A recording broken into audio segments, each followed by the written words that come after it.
Welcome to JP's place. Thank you very much. Glad to have you on. Charles, what is hypnotherapy? Could you kind of encapsulate that for us? Well, it's a method by which we learn to take our conscious mind and put it in a state of abatement or relaxation so that we have access to our subconscious mind, where we can then impress suggestions that are going to be positive and productive, or we could take a position which I call being actively passive and allow our subconscious mind to reveal insights to us that'll help us be more productive, peaceful, or whatever we need to get a clearer glimpse of the truth of what we're dealing with. Are some people more able to go under than others? Or, sure. Yeah. You're a tough one. You're a tough one. He was at my class a week ago, and some of us were more relaxed than others. So I guess you said by just looking at the eyes. Not all the time, but sometimes you can. But we did an actual relaxation exercise, and you were you would need a little bit more work. A little more work. Practice makes perfect, John. I'm always a little bit afraid of hypnosis. Do you hear that a lot from people, or? Yeah, well, it takes establishing a rapport between subject and hypnotherapist, a feeling of trust, and knowing that you're aware all the time. It's not like you see in the movies. No. You're always aware of what's going on. Oh, you are. You're not in some state of unconsciousness and because Going that's through something ridiculous. That's the media myth that we all get. Well, that's TV. That's TV. Ooh, ooh.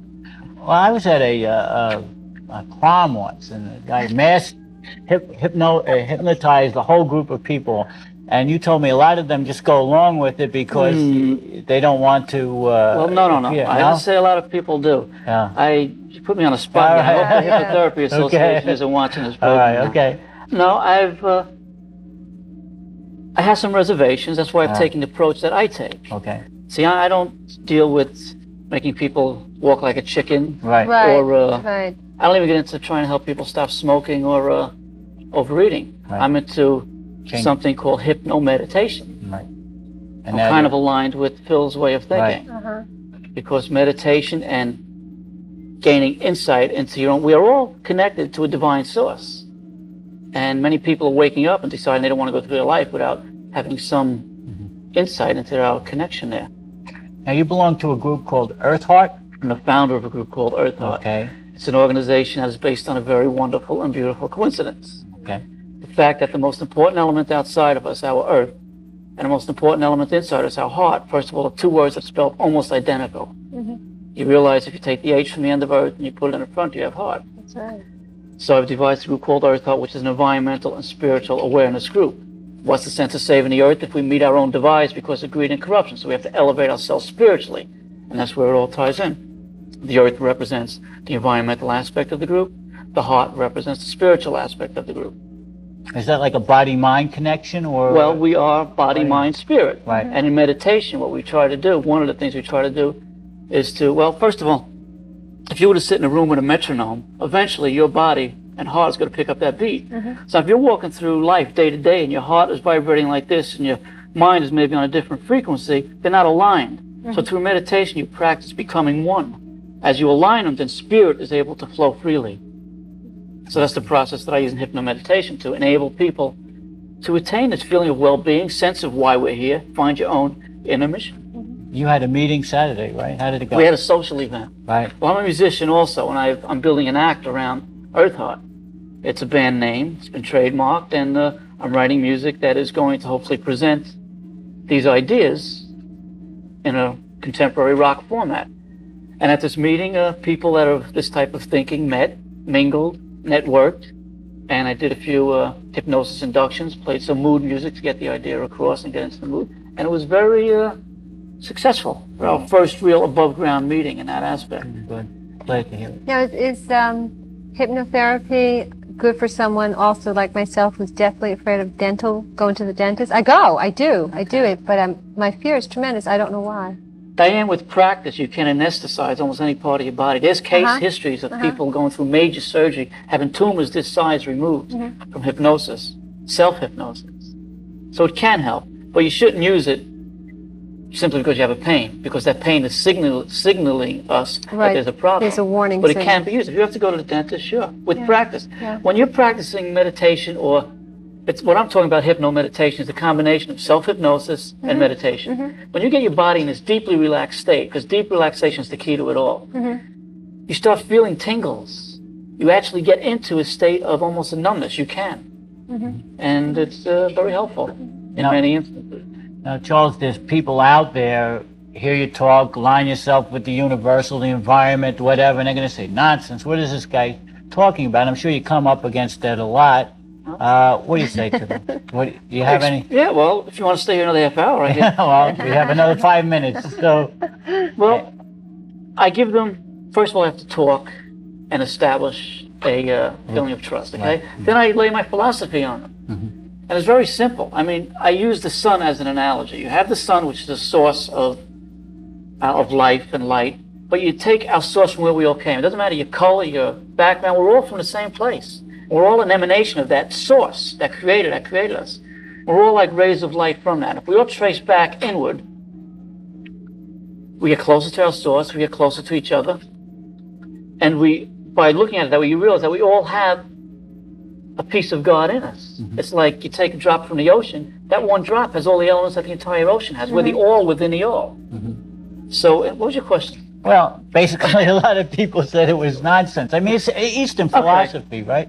We're living in a world where everything is geared to take our attention outside of us. Right. Whether it's billboards, TV, I said the word again, radio, a new car, external, a new house. right? External, right? So the idea is to maintain balance and perspective. As you do this through hypno-meditation, you start getting in, and you're able to get a clearer, more objective view of the things out there, and you stop and then say, do I need that? Or why do I want that? Or how can that help me to achieve my goals? Or the universal goal of why I'm really here.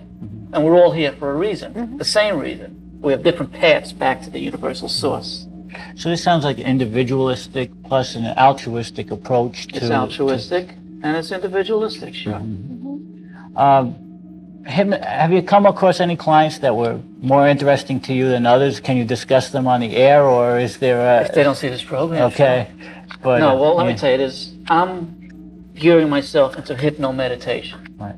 Because hypnotherapy per se is not my life. Okay. Right. Music is actually my life, and I'm incorporating it because I have a goal and a mission that I found through 20 years of meditation also. Has to be Eartheart, which if I knew you were coming, I would put another button, but that's for you, John. Thank you. Thank you. Maybe another time. Okay. And, okay, so I've come across clients. There's a branch of hypnosis which is kind of new called abduction therapy, right, which has to do with people that claim and have some real evidence that they're being abducted by extraterrestrials. Right. So that's another whole new area. So there's interesting things going on there. If they wanted to join Eartheart, how could they go about that? Well, they can contact me, and through that, they can start attending our social events. How would they contact you? Okay. All right. What number is it? 201. Okay. 646-0277 in Bergen County.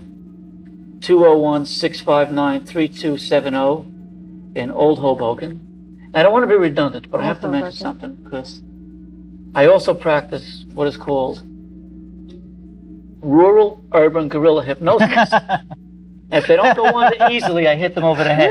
This is urban, Jay. This is urban. Being from Jersey City with my fellow friends, I had to throw that in. Well, Charles, we're all little, they're all friends. They're all, and how long have you known each other? For a long time, or you've known Phil? Phil and I go back a long ways, and Michael and I have hooked up some months back. Well, Charles, it's been great talking to you, and I'd like to maybe invite you back some other time, and we can expand on this. I know there's a lot more to it. There is a lot more, yes. And we're kind of just hitting the highlights and really not getting in depth with it. But it is serious study or a serious approach to life. We're in a time in the state of our world. I mean, you can see what's going on. It's time to wake up. Yes, it is. It's a revolution. Well, thank you once again, Charles, for being on. I'm John Pluchino. And I'm Diane Dragone. Thank you for watching JP's Place. We'll see you next week. Bye.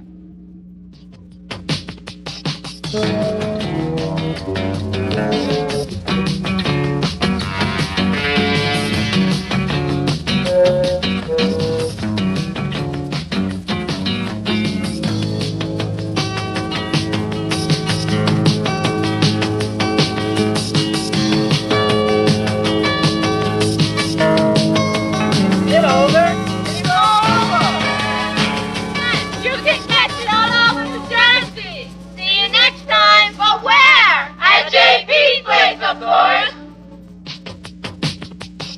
Bye.